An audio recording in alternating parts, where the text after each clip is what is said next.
Pessoal, a gente dando continuidade ao programa que a gente tinha passado aí para vocês com relação à imunologia, a gente vai falar hoje, vamos lá, questão de imunidade neonatal e depois a questão de imunização e os tipos de imunização, tá?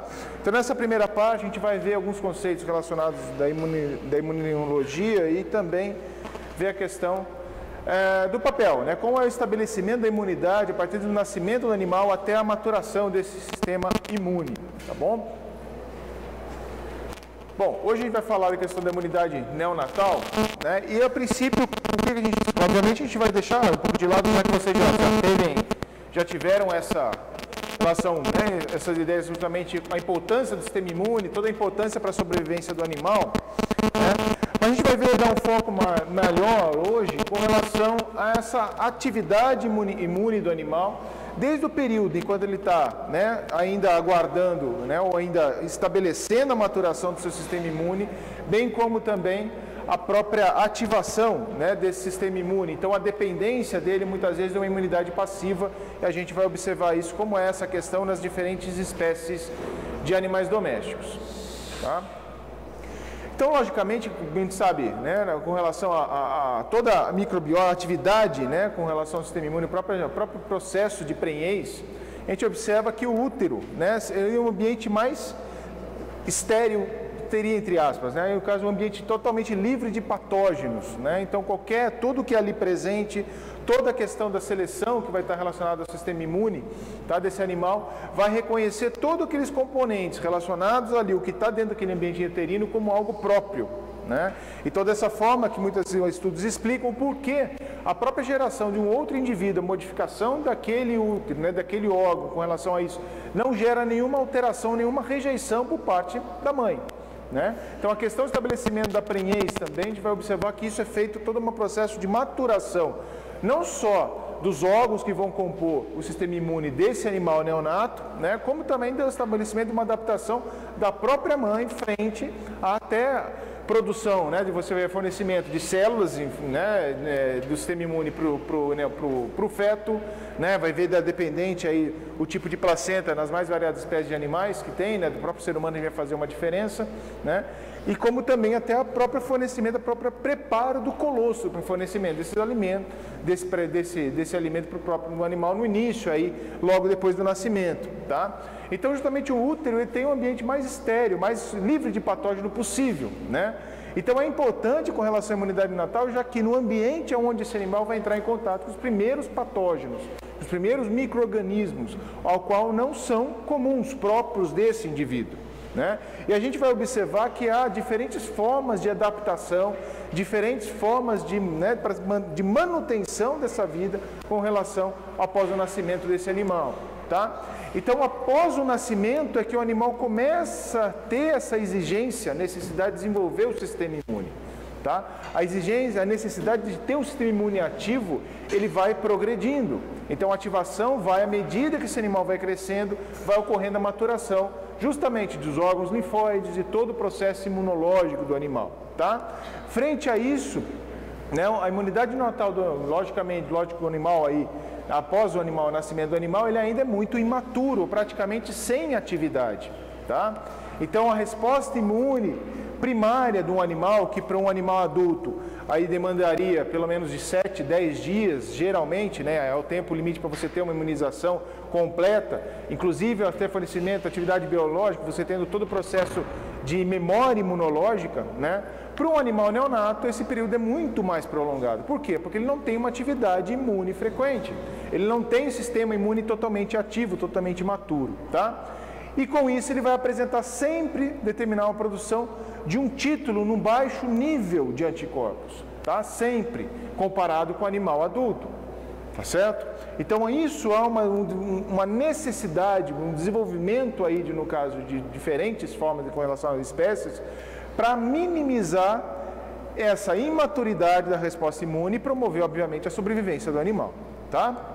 Então é muito importante esse animal, nesse período que está sendo preparado o seu sistema imune, ele receber o que a gente chama de assistência imunológica, que a gente vai observar que pode ser feita de diferentes formas, tá?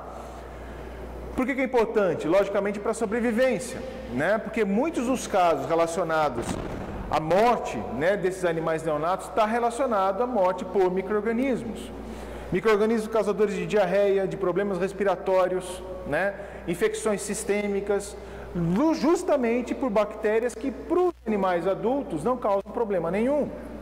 Muito, inclusive, fazem parte da própria microbiota do animal. Só que esse animal neonato que acabou de chegar ao mundo, gente, como essa sala é ruim pra caramba, né? Tem um retorno para ver o que eu estou falando aqui, só escuto eco, nada, tá? Então, o pessoal ajudar a não conversar melhora bastante. Voltando. Então, muitas dessas causas determina, né, a morte aí justamente por micro-organismos. Então, para um adulto que tem o sistema maturo, né, o sistema imune maturo já, ele praticamente não tem nenhum problema, né, já que a gente vai ver parte do microbiota faz parte, né, desse animal, né? Então, esses micro-organismos na pele, no trato intestinal, tem toda uma cadeia aí justamente relacionada que não causa problema nenhum, muito pelo contrário, causa até um benefício, tá? Então, é necessário, extremamente importante, o que a gente chama de imunização passiva, ou estabelecimento de uma imunidade passiva nesse animal, tá? Passiva por quê? Porque ele não gasta energia, ele não tem ativação do seu sistema imune, ele não tem ainda capacidade de promover a formação, a produção de anticorpos neutralizadores, ao ponto de proteger ele contra esses micro-organismos presentes no ambiente.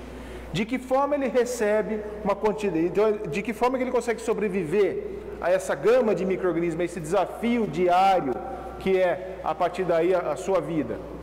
Justamente recebendo um título de anticorpo suficiente, né, que seja suficientemente capaz de protegê-lo contra esses micro-organismos. Então, da forma que ele recebe esses anticorpos prontos, ele recebe essa parte de ativação do sistema imune já pronta, mas sempre vindo do seu descendente, né, ascendente, melhor dizendo, tá? Sempre vindo o quê? Da mãe, tá? Então, um feto, né, o filho aí, geralmente um recém-nascido, né, o animal neonato, ele sempre vai receber essa imunidade passiva de diferentes formas. É isso que a gente vai ver na aula. Tudo bem? O que seria a imunidade passiva? É justamente essa transferência de imunidade da mãe para o descendente, tá? Então, o feto, a gente vai observar que para ele receber essa imunidade natal, ela está relacionada, inclusive, com a estrutura da placenta, tá? Isso é muito importante, porque a gente vai relembrar aí conceitos da embriologia que vocês tiveram aí, tá? Em humanos, a gente tem a placenta do tipo hemocorial, seria o contato mais próximo entre circulação sanguínea materna da circulação sanguínea do feto. Dessa forma, promove, né, um contato muito maior e promove justamente a transferência de anticorpos já em útero. Então, né, você pega aí uma criança recém-nascida, ela já vem com uma carga, uma titulação de anticorpo materno já presente logo depois do nascimento. Tá? Então, obviamente que isso vai conferir uma proteção muito maior com relação a isso. Tá? Comparando, a gente fazendo uma analogia aí com os outros animais domésticos, tá? Que a gente vai falar agora.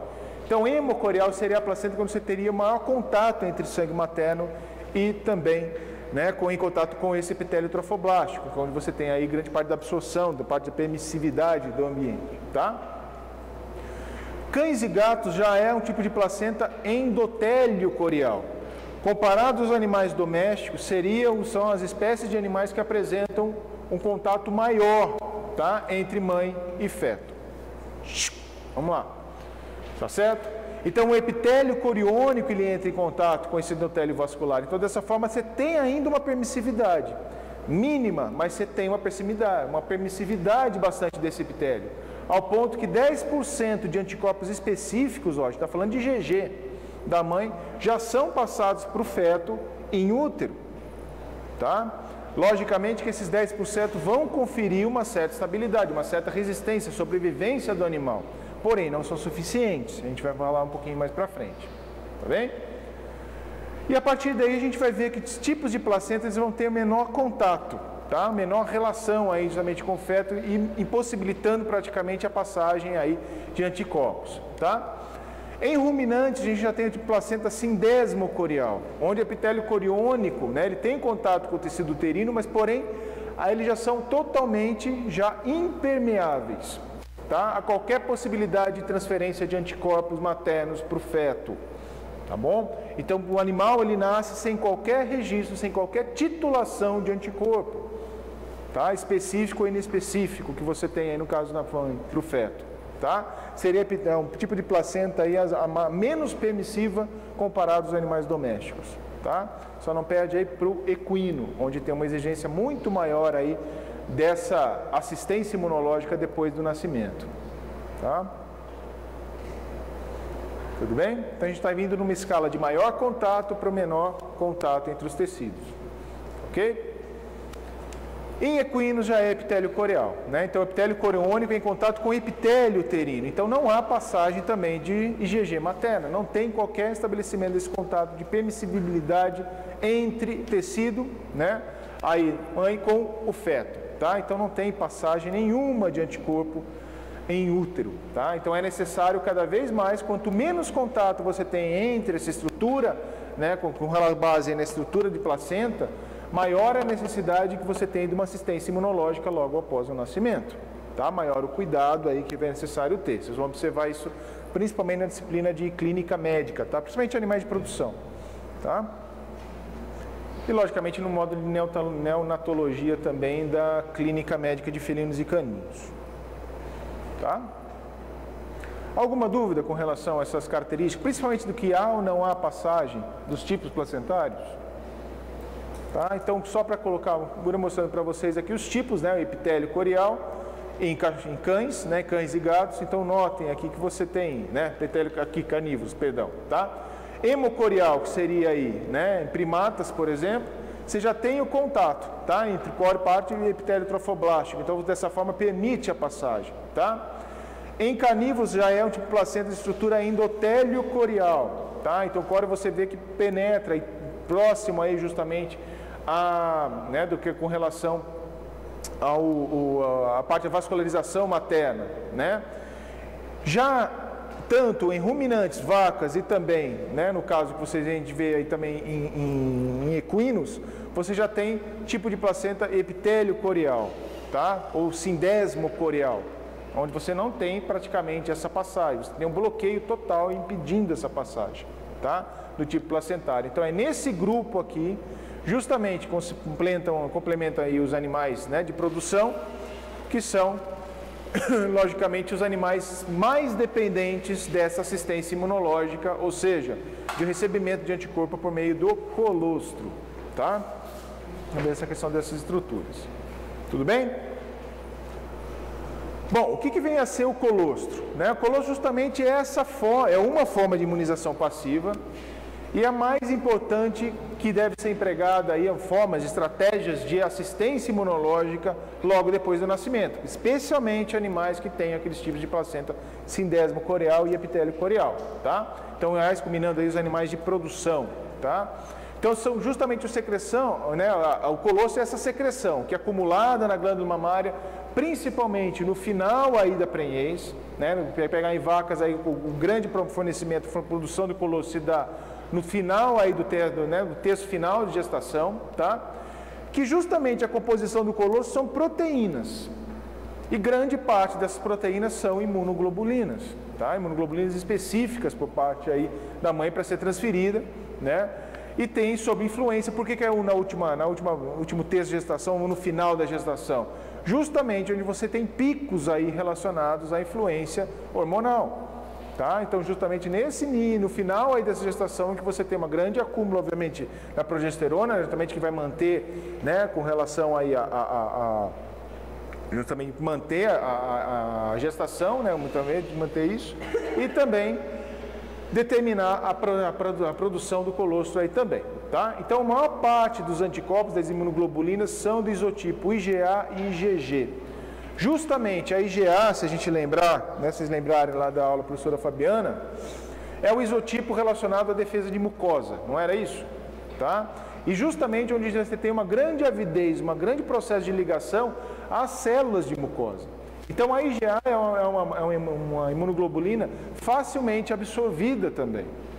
Tá? E além de ser absorvida, ela permanece ainda, principalmente em mucosa gastrointestinal. Tá? Mucosa do trato respiratório também, tá? E a IgG, que seria aí, né, o monômero, seria a imunoglobulina com estrutura mais simples, também é facilmente absorvida, tá? IgM e IgE né, você já tem aqui também são fornecidos do colosso, porém em menor concentração, tá? É justamente quando o colosso ele passa a deixar de ter aquela característica do colosso de uma forma mais consistência, mais grossa, né, de ter uma característica mais leitosa, é que aí você começa a ter uma maior produção justamente com essa questão, maior liberação, fornecimento, né, quando você tem uma consistência mais leitosa desse colosso, tá? Delas ganha um pouquinho mais em concentração, mas a maior parte é IgA e IgG, que é justamente igual as imunoglobulinas específicas, tá? Em relação a isso. Então, a mais predominante ainda é a IgG, em torno de 65% até 90%, variando conforme a espécie de animal doméstico, tá? 90% aqui chega em equinos, tá? A IgG.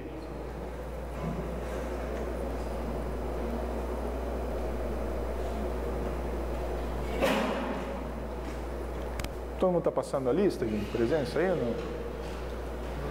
Tá? Então, tá bom.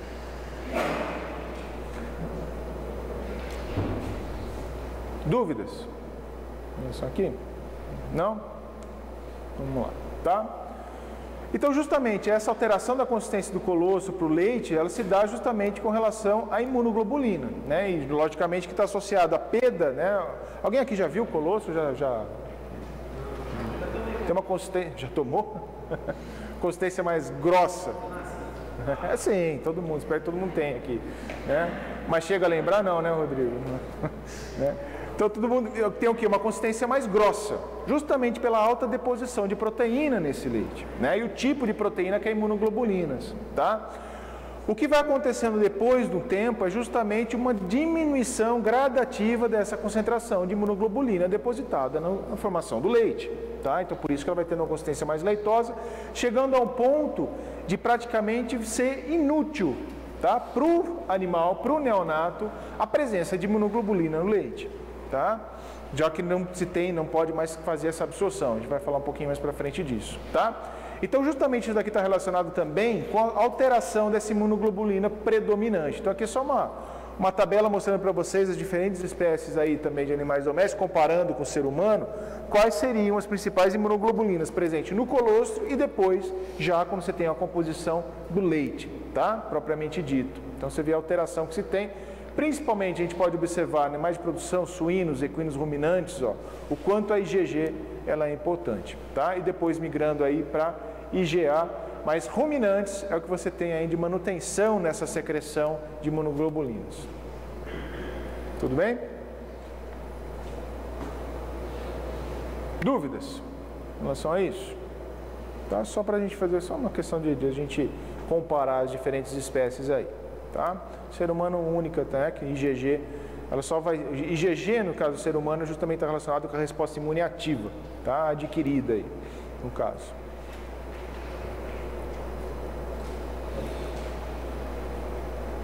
Bem? Então o colosso, ele varia conforme aí, né, grande das concentrações, tá? Então, muito desse colosso, obviamente aí, né, parte de 100% IgG, 70% IgM, 50% IgA, eles são absorvidos, né? 100% da IgG ele vai fazer parte do soro, tá? Então, isso aqui são imunoglobulinas que são absorvidas, que estão presentes no colosso, e que né, dependendo aí a variação que a gente vê, 100%, 70% ou 50%, dessa imunoglobulina que é absorvida vai estar presente também no soro, tá? Desse animal. Então, obviamente, isso aqui faz parte aí também dessa resposta imune permanente. Permanente não, né? Resposta imune passiva aí, pelo menos num período do animal até que se tenha a produção ativa por parte desse animal neonato, tá? No leite, ó, já cai em torno para 30% de IgG, 10% de IgM, né? E 100% de IgA. Então, isso daqui muito pouco, né?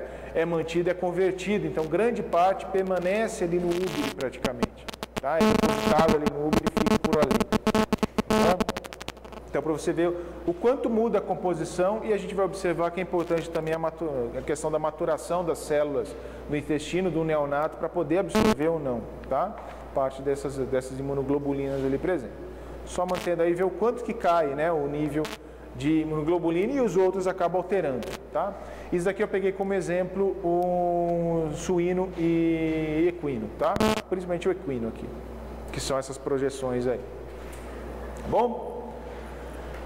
Bom, pessoal, para a gente falar a questão da absorção do colostro, né, não é porque o animal ele só ingere colostro nas primeiras semanas de vida, porque é quando a mãe consegue fornecer o colostro para ele. Tá? Se for feito um banco, né, igual que a gente vê aí na questão com relação à saúde pública, cada vez mais cresce a questão, a necessidade, né, e tem toda uma campanha, né, justamente para estimular a questão do aleitamento materno. Né? A gente vê a questão, principalmente nos primeiros dias, primeiros meses de vida, que é justamente onde você tem o fornecimento do colostro. Com relação aos animais domésticos, né, a exigência do colostro ela passa a ser até muito maior. A gente já falou da questão da estrutura aí da placenta, tá? A gente falou por não ser hemocorial, por não ter essa relação. Valeu, Rodrigo. Obrigado. Tá? De não ter essa relação, né? Só que a gente vai ver que a absorção do colostro, principalmente em animais de produção, ela demanda inicialmente uma atenção muito grande do produtor, porque ela só é responsável, só pode ser absorvido esse colostro nas primeiras horas de vida, nem dias, nem meses de vida. Tá? Então a importância, a necessidade de todo esse manejo com relação ao colostro, ele ganha muito mais, né, com relação a essa importância na medicina veterinária do que propriamente na medicina, na saúde pública. Tá? Com relação justamente por você ter uma janela de tempo muito curta para a absorção desses colostros e logicamente você ter essa imunidade neonatal. Tá? Então o colostro, obviamente, ingerido, ele vai cair, chegar lá no trato intestinal e é lá que ele vai ser absorvido. Tá? Só que é importante a gente ver que no início também, o que está imaturo do animal? Todo o sistema gastrointestinal. Então, principalmente, quando a gente pega os animais, principalmente mamíferos, a principal forma, a composição parte de alimentação é o quê? Leite, não é? Então, ele vai ter uma intensa atividade gástrica, com secreções aí de suco gástrico, ácido clorídrico, pepsina e por aí diante? Não.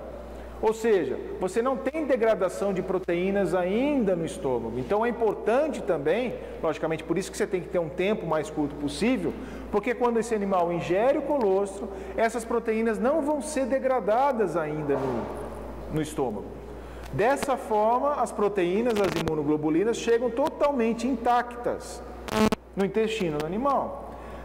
Nada adiantaria você fornecer um colostro, por exemplo, um animal, né, já adulto ou mesmo, né, um animal jovem, porque você teria praticamente a degradação de todas essas proteínas no epitélio, né, no parte da mucosa gástrica, no próprio tecido, tá?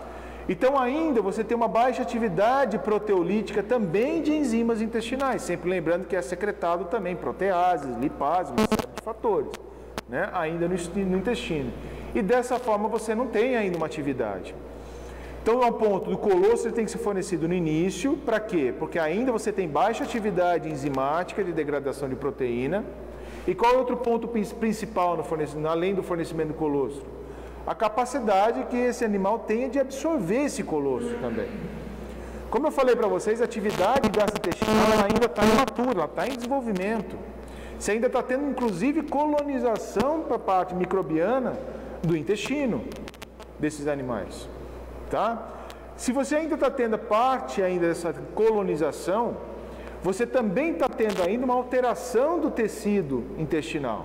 Você está tendo uma alteração, inclusive, que ainda é necessário, né, provavelmente, para completa digestão, absorção de nutrientes futuramente. Mas ainda isso, né, essas imunoglobulinas elas chegam intactas e ainda vão contar com esse epitélio ainda totalmente imaturo, que isso é o que caracteriza a absorção do colostro, tá? Justamente nessas células epiteliais que ainda estão imaturas lá no intestino, é que permitem a ligação à região FC do anticorpo, tá? Se você administrar, mesmo que você pule em uma etapa, digamos assim, com o animal que você insira, pela mente uma atividade, uma imunoglobulina diretamente no intestino do animal, mesmo ela chegando intacta no intestino do animal adulto, não tem capacidade absortiva, por quê? Porque essas células epiteliais do intestino perdem a capacidade de ligação a esses anticorpos, tá? Então é muito importante que a gente tenha aqui, logicamente aqui, essa relação de quantidade de colostro fornecido de forma adequada, no período adequado, principalmente, tá? Vai variar conforme as espécies aí, tá bom? Única coisa que não tem de passivo aqui é a absorção. Logicamente que o animal gasta energia para absorver esses anticorpos ali na mucosa intestinal. Tudo bem? tá? E aí, logicamente, absorve, cai na corrente sanguínea e mantém esses anticorpos circulantes a ponto de proteger contra qualquer, né? Qualquer não, quais os anticorpos específicos a mãe transferiu para ele por meio do colostro. Tudo bem? Dúvidas? Não? Pode passar, gente? Pode. Bom, o que é importante que a gente vê com relação a essa diferença entre as espécies? Primeiro deles é a seletividade. Como eu falei para vocês, a gente tem uma concentração, né, uma variedade de isotipos de anticorpo que diferenciam também tanto na composição do colostro como também na capacidade absortiva do animal, tá? Então a gente vai ver que espécies, por exemplo, equino e suíno, tem o seu intestino, né, suas células ainda imaturas, uma alta capacidade de absorção de IgG e IgM, principalmente, tá? E a IgA tem já uma maior dificuldade de ser absorvida. Sempre lembrando, a absorção, eu estou falando do quê? De ligação desse anticorpo. O que é? O Gasparzinho entrou?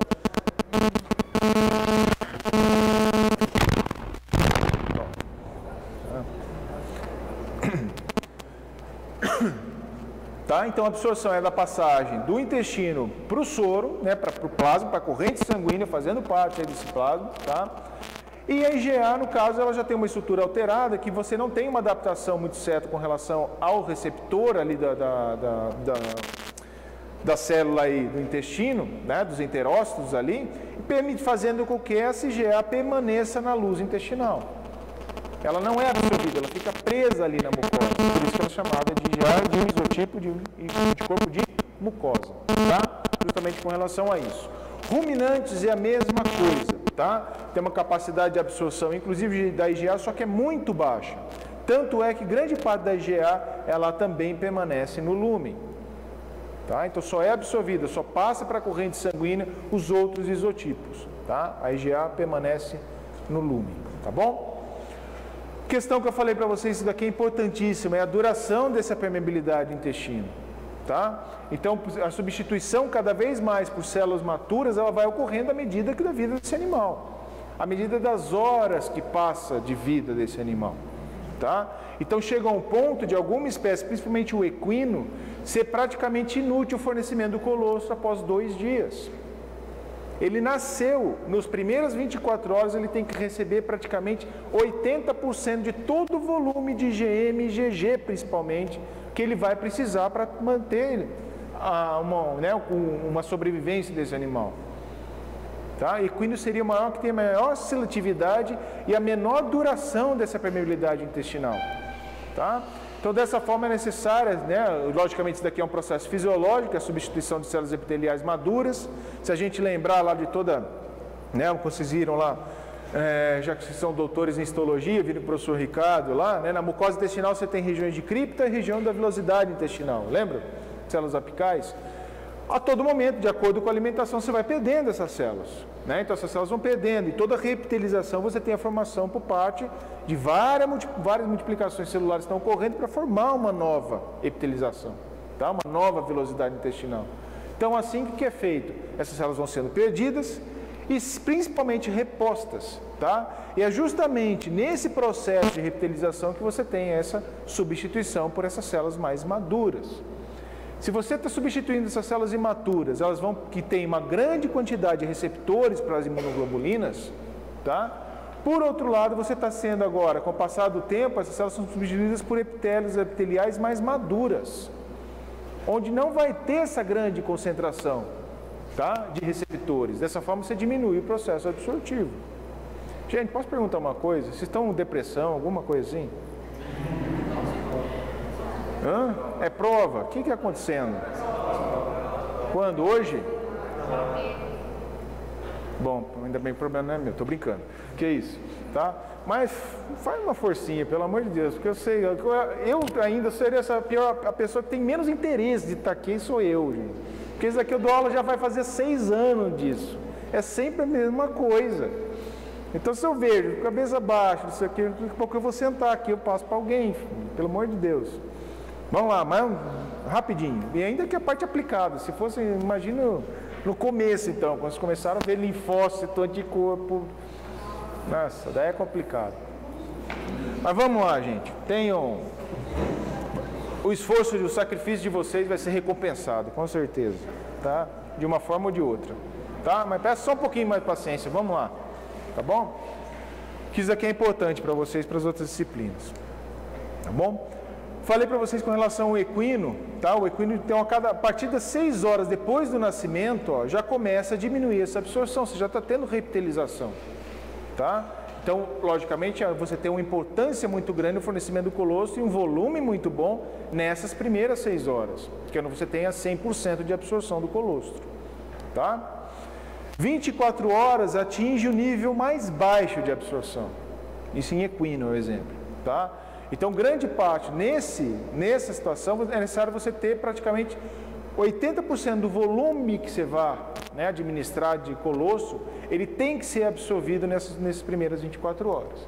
Depois, o fornecimento de colostro para equino ele praticamente é zero, tá? É inútil com relação a não para suprir a necessidade energética do animal, para a nutrição, mas suprir a necessidade imune do animal, tá? Com relação à assistência imunológica, tá bom? Muita coisa influencia na absorção, logicamente a presença da mãe. Existem estudos científicos justamente quando você tem, né, um animal que mama diretamente na mãe, né, esse colostro do que é fornecido por causa de mamadeira. Você tem essas alterações com relação, isso falando na medicina veterinária, tá? Você tem esse estudo comprovado, principalmente em ruminantes. Tá? Já foi classicamente já descrito já há muito tempo, sim, que você tem, aí influencia na questão da absorção e obviamente nessa imunidade passiva do animal, tá? Se for diretamente da mãe, isso facilita a questão da absorção, tá? Por características. Oi? Hã?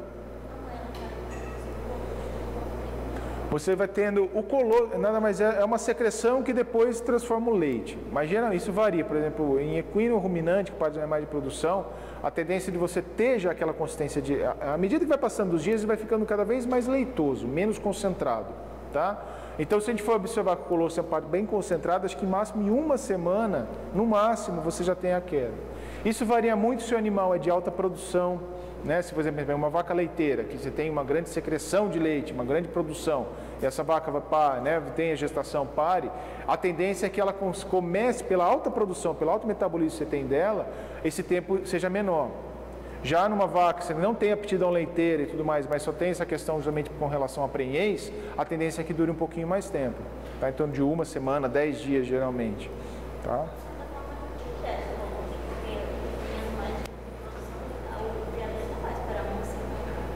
Não vai.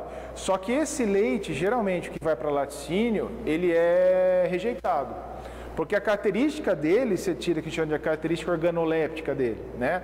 E a quantidade de proteína que você tem é acima do limite, não exigido por lei, mas logicamente o que faz tem interesse comercial.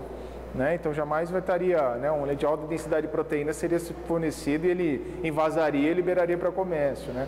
Mas que ali você tem, só que pelo tratamento térmico que é passado o leite, você tem degradação também parte dessas imunoglobulinas. O leite materno, lógico que tem que ser, né? O leite sempre vai ter uma concentração de anticorpo, mais mínima que seja, mas você tem liberação, tá? Mas logicamente isso varia de espécie para espécie, tá? Em relação a isso. Tempo de fornecimento do colostro, então, vai influenciar, igual que eu falei para vocês, em equino, nas primeiras 24 horas, né? Passou disso, você não tem mais absorção praticamente. E, logicamente, a quantidade e qualidade do colostro, né? Se a gente pega um animal onde você tem uma deficiência nutricional, né? Onde essa vaca, por exemplo, gasta uma energia absurda para manter propriamente uma gestação, né, ou passe aí por um estresse nutricional, ou não tenha condições, né, com relação à alta ingestão de alimento, que não caracterize a menor conformação, logicamente a qualidade do colostro também vai ser relacionada a essa qualidade fisiológica do animal também, tá? Por isso. Aqui é só no exemplo, né, do caso dos equinos. Então o equino ele tem que tomar pelo menos de 1 litro nas primeiras 6 horas, para manter, isso falando de um colostro de boa qualidade, tá? Para manter a sua resposta imune passiva, tá? Então é praticamente zero aí a chance de você ter, após as 6 horas, quando começa a reptilização, você já tem aí uma falha na absorção, tá? Aqui é só para mostrar para vocês o título de anticorpo, o nível de anticorpos, tá? Fazendo um comparativo pré e pós-parto, tá? Os anticorpos colostrais, isso daqui em equino, tá? Oi. A presença da mãe tem mais a ver, o aspecto mais psicológico mesmo no animal, tá? Logicamente que isso desperta mecanismos sensoriais também na questão, tanto no animal como na mãe. Logicamente que aqui tem a ver tanto o estímulo da mãe de poder secretar maior quantidade também de colostro, de fornecer, de produzir, como também no feto, ele vai ter o animal neonato ele vai ter uma propriedade, principalmente de ingestão, Então, a questão de reflexo de sucção fica muito mais forte, né? O próprio processo de ingestão do colostro já é facilitado também, né? Mesmo que tendo fornecimento de mamadeira, que você tenta simular com relação a isso, mas isso tem a ver com a questão do cheiro, temperatura, né? Do cheiro da mãe, temperatura, contato direto, isso influencia. Mas por isso, tá?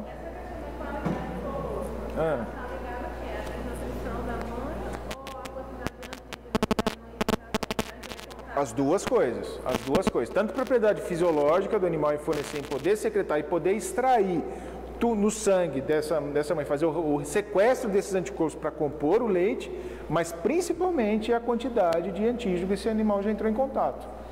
Então é muito comum, por exemplo, você vai fazer, principalmente em grandes produções, você faz para estação de monta, né, animais de cria, ruminantes, isso, em bovinos.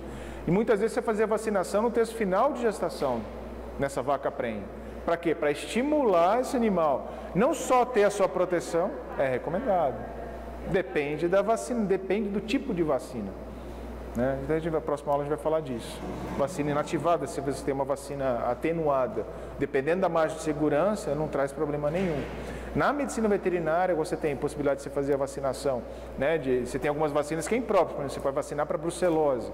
Se vacinar ruminante, uma vaca em gestação, ela vai causar aborto, porque o nível de atenuação ainda não chegou a uma margem de segurança ao ponto de não interferir no processo de gestação, né? Mas você tem outras vacinas, como para diarreia viral bovina, para IBR mesmo, que é outras doenças reprodutivas, que podem ser administradas no terço final de gestação. E ainda há uma maior indicação porque você tem uma alta passagem de anticorpo colostral para o bezerro, tá? Então varia, obviamente, com o tipo de vacina também, tá? Bom. Então aqui, gente, o nível de anticorpo no colostro, você pode observar que ele vai cair, né? Então 100 aqui por cento, né, que são o nível de anticorpo, então 100%, logicamente ele cai aí, aqui está meio fora a agenda aqui, tá? Então 24 horas, 14 dias, 10 semanas, 5 meses, tá? Nas primeiras 24 horas o nível de anticorpo também ele cai a um nível em torno de 25%, mas ele só vai esgotar a partir da segunda semana, tá? Onde não vai ter uma alta concentração de anticorpo e ele vai perder essa característica de colostro, é que a gente estava falando, tá? Então daí passa a você ter uma consistência de leite, mas a questão da absorção já é dificultada pelo animal, já que já houve a maturação do epitélio intestinal também, tá?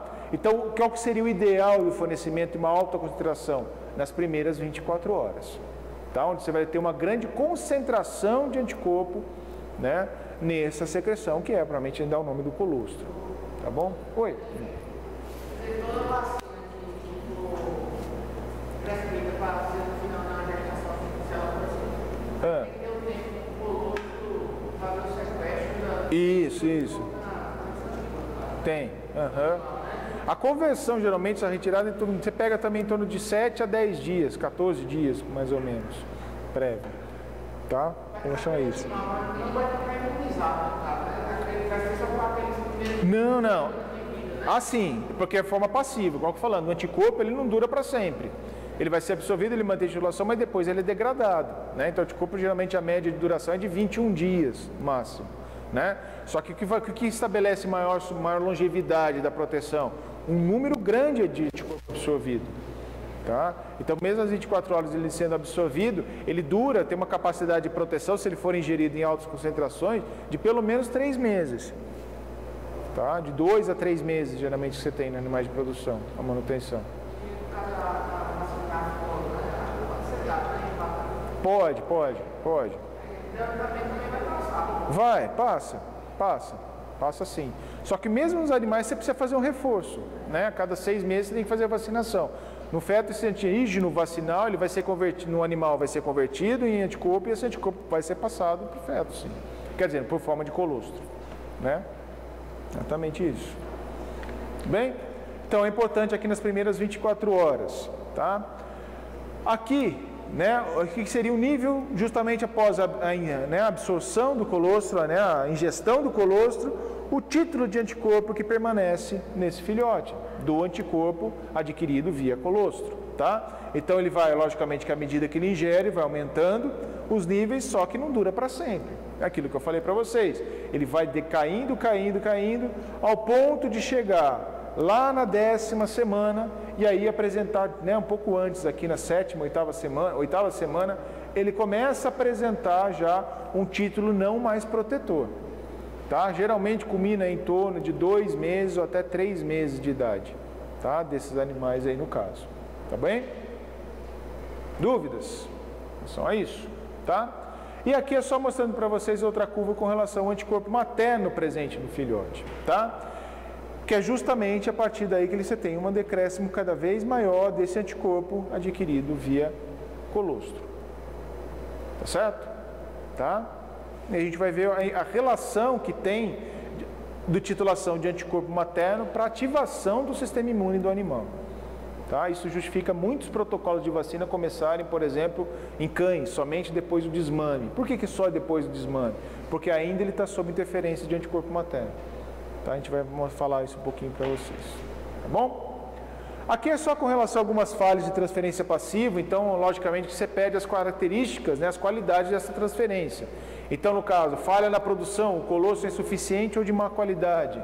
Insuficiente em decorrência de problemas nutricionais, fisiológicos, que a gente vem falando aqui, né, da mãe, e má qualidade, inclusive, até condições fisiológicas ou de baixo sequestro de anticorpos. Muitas vezes você tem animais que tenham, inclusive, uma infecção em curso, que ainda, logicamente, ele não vai determinar o sequestro desses anticorpos protetores, neutralizadores que estão presentes no sangue da mãe, para passar para a formação do colostro. Eles têm atuação na mãe, então é ali que eles vão ser priorizados, tá? Então, caso importante também que você pode também estar envolvido em processos além dessa qualidade. Por exemplo, nascimento de animal prematuro. Ainda não houve tempo para o sequestro, para a composição adequada do colostro. Frente a isso, o animal nasce, ele vai ingerir, muitas vezes ele nem tem muitas vezes até reflexo de sucção, tá? Mas ele vai ingerir um colostro de baixa qualidade, porque não houve tempo de fornecimento da composição adequada do colostro, tá? Ou lactação precoce, mesma coisa. Certo? Daqui que eu falei, por exemplo, que eu citei o exemplo conversando com a colega de vocês, em vacas de alta produção, muitas vezes. Tá? O tempo de formação do colostro ele é rápido, fornece, só que o tempo de manutenção do sequestro do colostro, dos anticorpos, ele é muito baixo. Então, ali volta novamente o processo de lactação, tá? Da formação do leite propriamente dito. Tá?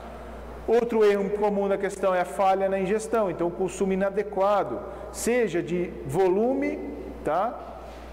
Com relação a isso, ou mesmo da incapacidade de fornecer colostro para todo o filhote, para todos os filhotes, principalmente de nascimento múltiplo, suíno, ovino e canino. Então você pega aquela ninhada ali de cães, você vai ter um animal muitas vezes que ele não tem acesso para mamar o colostro. E aí? Né? Sempre é bom observar no início quem que é aquele animal, será que ele está sendo um refúgio ali? Tá? Suíno, isso é muito importante, está muito relacionado com a mortalidade em suínos. Animal que é refúgio em suinocultura, você tem que ter uma atenção maior. Né? Logicamente que ele não teve a ingestão de colostro, ele também não vai ter acesso ainda, justamente depois do aleitamento.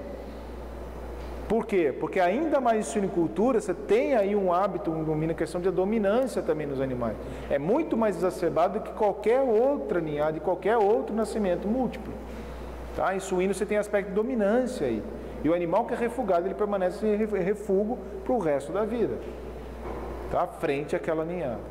Tá? Leitegada, melhor dizendo. Tá? Ovinos e caninos também, né? Mas é bem mais baixo, dá para a gente interferir. Tá bom? Então o número de filhotes muitas vezes independe da quantidade e qualidade do colostro. Já se falou muitas vezes disso. Até isso tem né? A própria mulher falou assim, vai ter nascimento de gêmeos, trigêmeos. Nossa, vai produzir leite, vai formar bastante colostro. Né? A qualidade cada vez melhor. Não tem qualquer relação com isso. Não é porque uma cadela, deu um dog alemão, nasceu lá 8 cães, 8 filhotes, que vai ser gerado comparado a um pincher que segue o quê? 2 filhotinhos no máximo. Tá? Olhe lá ainda, que não tem muito essa questão da relação de tamanho, né? Olha isso que tem um cachorro, uma Shih Tzu lá que teve 8 filhotes, né? Comparado ao tamanho. Tá bom? Independe, a qualidade ela vai ser a mesma. Dando condições nutricionais, fisiológicas adequadas para esse animal, ele vai ter determinar ou não a qualidade adequada desse colostro, tá? E fornecimento também quantidade, tá bom? Mães primíparas é outro problema muito grave, né? As mães de primeira viagem, isso na medicina veterinária também tem importância, tá? Pela questão da má herdabilidade materna, muitas vezes. Você tem raças, padrões raciais. Vocês viram isso? Acho que eles tiveram já melhoramento genético? Não. Né? Melhoramento animal, né? Dizendo com isso. Tem raças que têm melhor herdabilidade materna, ou seja, melhores condições de cuidarem, que seria do animal neonato, de fornecer o leite, de estar tudo com relação ao colostro. Isso está associado desde a qualidade melhor do alimento, da qualidade, tá? Da quantidade também. Então você tem animais que você tem aí, seria uma baixa herdabilidade materna. Isso é relacionado também a uma má maternidade. Tá? Uma menor característica também com isso. Tá bom? Fraqueza do recém-nascido, igual que eu falei para vocês, muitas vezes eles não têm, é reflexo de sucção, então a ingestão do colostro é prejudicada. Lesões também em tetos podem estar associadas aí, muitas vezes a mãe reluta em amamentar, justamente porque ela sente dor, obviamente, né? Ao amamentar, né? O animal vai mamar. Também lá você tem lesão, no caso, um problema inflamatório, um caso de mastite clínica, por exemplo, vai refugar, tá? Podem estar associados aí também. Bem? Falha na absorção é o problema principal, tá? Então, o consumo inadequado, seja no volume e no período inadequado, tá? 25% dos equinos falham nessa capacidade de absorção. Por quê? Porque o período é muito curto, tá? Então é necessário uma grande quantidade para você ter uma proteção eficiente, já porque a capacidade absortiva do equino ela é totalmente diferente dos outros animais. A maturação celular intestinal do equino é muito maior, muito mais rápida comparado a qualquer outro animal ou espécie doméstica, tá? Associado com isso, tá bom? Aqui é só para você ver a questão da IgC érico que é administrado, tá? É só uma curva, isso em equinos, tá? Então, o que a gente vê aqui é a transferência de imunidade passiva e a gente vai observar que essa curva aqui está relacionada à imunoglobulina sérica total que tem no animal, tá? Isso daqui é idade em semanas. Então, você tem aí praticamente 1, 2, 3, até 3, 4, 3 meses e meio, tá? Que você tem aqui, praticamente. Até o 10º dia, 10ª semana, 12ª semana, que dão os 3 meses de idade, a maior parte dos animais, isso também equino principalmente, ainda tem um alto título de anticorpo materno. Somente a partir do segundo mês e meio, com o decréscimo do título de anticorpo materno na circulação desse animal, é que ele começa a ter uma resposta imune ativa. Então há uma inversão. Então esse período aqui, gente, olha isso aqui, ó, de 5 a 10 semanas de idade, é o período de maior suscetibilidade a doenças. Então você pega num cão, num equino, num ruminante, no suíno, a mesma coisa. Esse período que vai entre o término da ação do nível de anticorpo materno e o começo da ativação do seu sistema imune é o período mais crítico para o animal neonato. Tá? Então, em torno aí do 2º mês até o 3º mês de idade, é onde ele corre muito mais risco. Então, não é à toa que o veterinário justamente recomenda o quê? Uma menor exposição de animal a possíveis fatores de risco. Acesso à rua, né? Então, especialmente cães que estão associados nisso. Até completar a 3ª dose, esse animal está ainda influenciado, ainda sobre o anticorpo materno, mas também ele não vai ter uma concentração de anticorpo total ao ponto de determinar um nível protetor para ele. Tá? Então, por isso que é importante estabelecer as 3 doses da vacina, para você ter um nível de anticorpo no final ali dos 3 meses, ao ponto de ser protetor durante 1 ano de vida do animal, pelo menos. Tá certo? Em equino, isso daqui também é a mesma forma. Tudo bem? E por que o animal não começa a produzir anticorpo antes? Porque ele tem um anticorpo materno circulante. Se esse animal não ingerir o colostro, não adquirir anticorpo materno, ele vai começar a produzir anticorpo por ele mesmo? Vai, até antes. Só que qual que é o problema? Seu sistema imune não está maturo. Ele ainda é muito imaturo. Então, o tempo que ele vai levar para produzir anticorpo em uma concentração ao ponto de protegê-lo contra as infecções, vai demorar muito tempo. Então, é praticamente inútil. Ele só vai começar o estabelecimento após o segundo mês de vida. Tá? Você vai ter órgãos já maturos, justamente, que vão propiciar a conversão do possível aí, formação de anticorpos neutralizadores. Tudo bem? Dúvidas? Sem dúvidas? Bom, com relação ao desenvolvimento da resposta imune, igual eu falei para vocês, essa interação, tá? Justamente agora a gente vai ver a parte da ativação da resposta imune do neonato. Exclui agora a dependência de anticorpo materno. Como que estabelece essa ativação? Primeiro momento que após as 24 horas de vida, você já tem órgãos linfóides secundários, como a placa de pé, elas já são responsivas a qualquer antígeno, tá? Em um dia o animal já consegue detectar, capturar e determinar todo o processamento de antígeno, podendo resultar numa resposta imune humoral, resposta imune celular, dependendo do antígeno, como vocês já viram até agora com a professora Fabiana, tá? Somente com isso daí.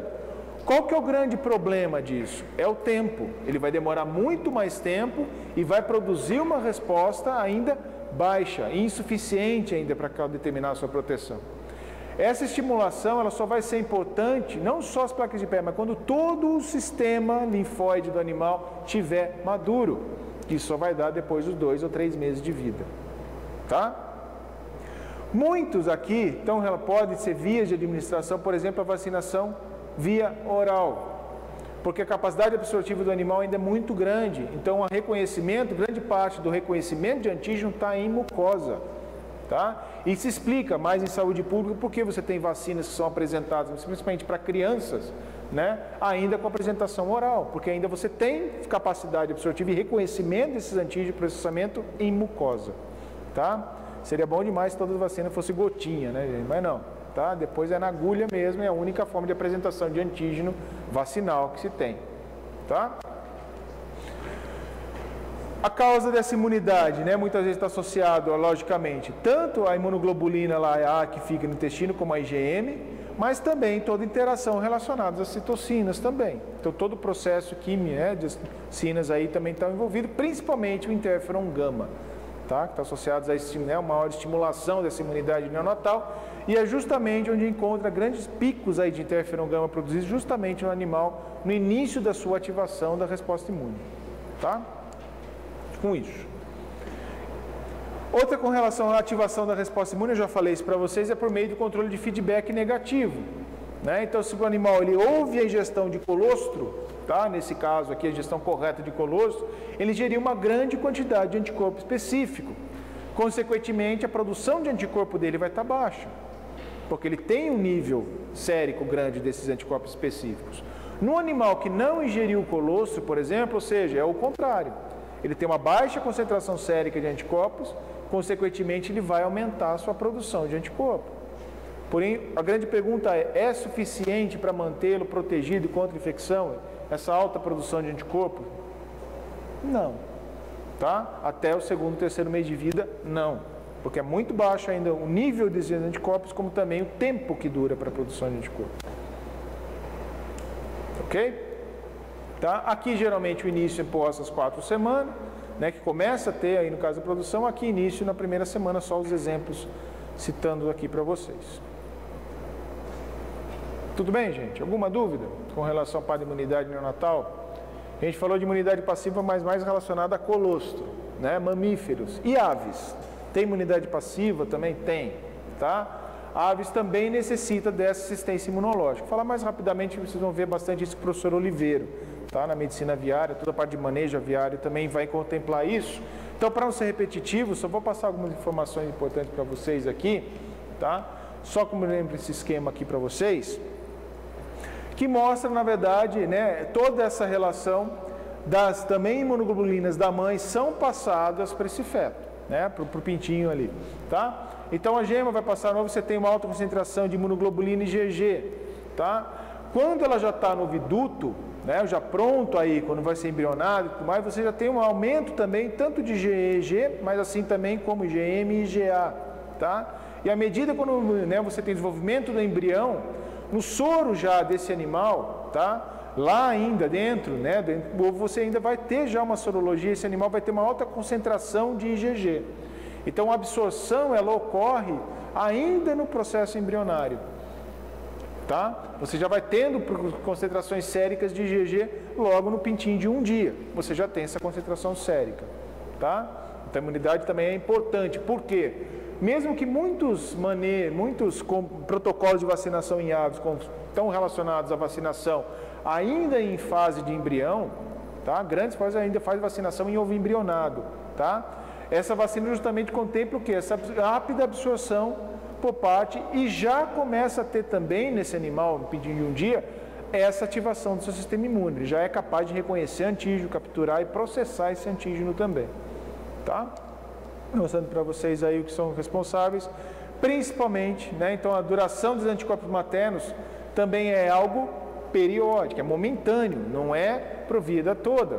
Sempre lembrando que isso daqui é passivo, é um anticorpo pronto, não dura para sempre. Então de 10 a 20 dias pós-eclosão. Tá? Posteriormente ele já vai ter capacidade, né, já ainda logo ao nascer ele já tem capacidade de processamento de antígeno, tá? Mas ao longo da vida aí que ele vai ter a formação também sob influência de anticorpo materno, tá? Para a produção de anticorpo ativo dele. Tudo bem? Vê a única diferença que você tem aí em imunidade passiva tanto em mamíferos e aves, tá? As mais diferentes espécies aí. Tudo bem, gente? Alguém tem alguma dúvida? Entenderam a questão do que eu falei para vocês da relação de uma boa fornecimento de imunidade passiva, tem a ver com a qualidade, com o tempo, principalmente a capacidade de absorção, isso é importante.